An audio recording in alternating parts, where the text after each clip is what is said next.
Hello everyone, क्या हाल चाल। Welcome to my channel. So guys, एक वीडियो बहुत ज़्यादा सारे लोगों ने बना दिया है कि भैया आउट ऑफ एनसीईआरटी क्वेश्चंस आएंगे इस बार नीट 2022 एग्जाम में, और कुछ प्रैक्टिकल एग्जाम का दिखा दिया था कि प्रैक्टिकल के क्वेश्चन आ जाएंगे मॉर्फोलॉजी ऑफ फ्लावरिंग प्लांट्स और मूवमेंट एंड लोकोमोशन से। तो मैं आज इस दावे को खारिज करने आया हूं, और एक्चुअली आउट ऑफ एनसीईआरटी अगर आपको कुछ पढ़ना भी है तो कहां से पढ़ना है उस पर आपको ध्यान देना है। प्लीज इन तरह की वीडियो से खुद में पैनिक क्रिएट ना कराएं, ठीक है। ऐसा कुछ उसमें था भी नहीं जिसका इतना बड़ा राई का पहाड़ बन गया है, ठीक है। मैं आपको आज स्पेसिफिकली बता दूंगा कि आउट ऑफ एनसीईआरटी अगर आप पढ़ रहे हो या आउट ऑफ एनसीईआरटी कुछ भी क्वेश्चन आने की प्रोबेबिलिटी है तो कहां से होगी, ठीक है। तो देख लो बेटा, कुछ टॉपिक्स मैंने मार्क किए हैं जहां से पिछले 33 साल में आउट ऑफ एनसीईआरटी कुछ क्वेश्चंस आए हैं, ठीक है। इसमें से कुछ चीजें मैंने ओमिट कर दी जिसपे इस जन्म में सवाल नहीं आएगा।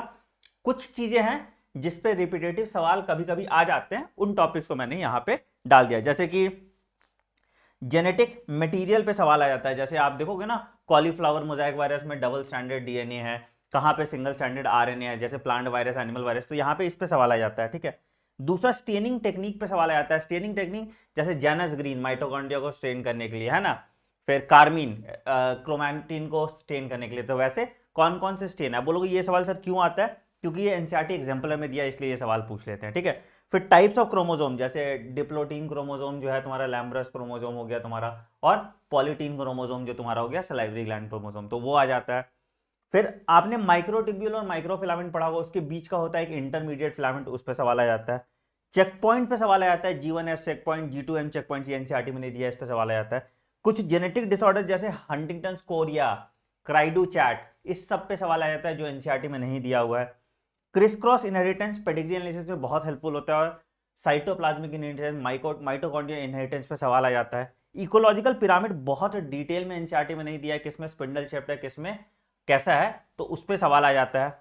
नेशनल पार्क और वाइल्ड लाइफ सेंचुरी पे पहले सवाल आए थे, अब मुश्किल है उस पर आना, बट स्टिल हमें वो एक बार देख लेना चाहिए।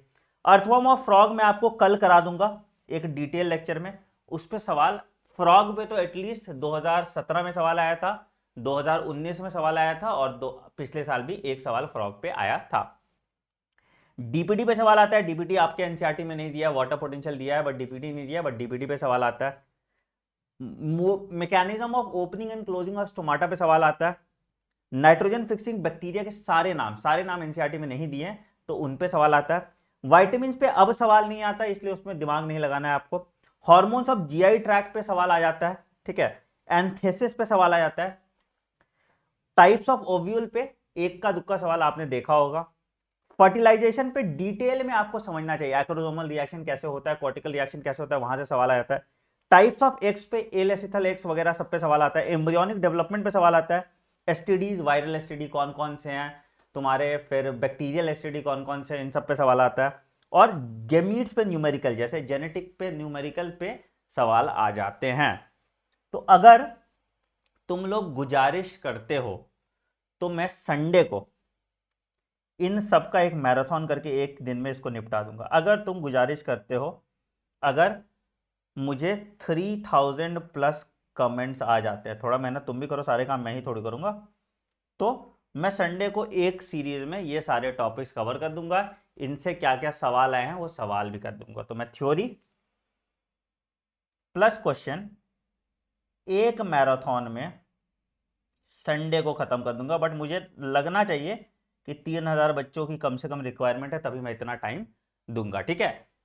वो जो प्रैक्टिकल वाला तामझाम था ना बेटा, उसको भूल जाओ, ठीक है। कुछ नहीं आ रहा उससे सवाल, ऐसे टाइम पास के लिए लोगों ने वीडियो बना दिया, तुम लोगों ने देख लिया और पैनिक माहौल क्रिएट कर लिया, ठीक है। कोई प्रैक्टिकल से कोई रियल रिलेशन ही नहीं है उसका, वो ऐसे ही डाल दिया गया है, ठीक है। तो लोड मत लेना। दूसरा इंपॉर्टेंट चीज, बायोलॉजी मॉक टेस्ट जैसा आपने आग्रह किया था या आदेश किया था मुझे, आज से मैं स्टार्ट कर रहा हूं 8:30 बजे अनअकैडमी ऐप पे, ठीक है। तो 100 क्वेश्चन डेली कर रहे हैं, अनअकैडमी ऐप पे कर रहे हैं, इसको आपको लाइव करना है बेटा, ठीक है। लिंक कहां मिलेगा मालिक, लिंक इसका आपको डिस्क्रिप्शन में मिल जाएगा, लिंक इसका आपको चैट में पिन मिल जाएगा, और लिंक इसका आपको मेरे टेलीग्राम चैनल पे भी मिल जाएगा। रेफरल कोड आनंद यूज करना और मॉक टेस्ट में एनरोल कर लेना। ये मॉक टेस्ट बिल्कुल फ्री है और चुनिंदा रसीले बगानों से प्यारे प्यारे सवाल आपके लिए लाए जाते हैं, जिससे आपका कॉन्सेप्ट और प्रैक्टिस दोनों स्ट्रेंथन हो जाता है। तो 8:30 बजे मिलते हैं। वीडियो पसंद है वीडियो को लाइक कीजिएगा, चैनल को सब्सक्राइब कीजिए और बेल आइकन दबा दीजिए ताकि आप कोई नोटिफिकेशन मिस ना करें। सावधान रहें, सतर्क रहें और सही जानकारी पे भरोसा करें। All the best, take care, bye bye, have a great day, thank you.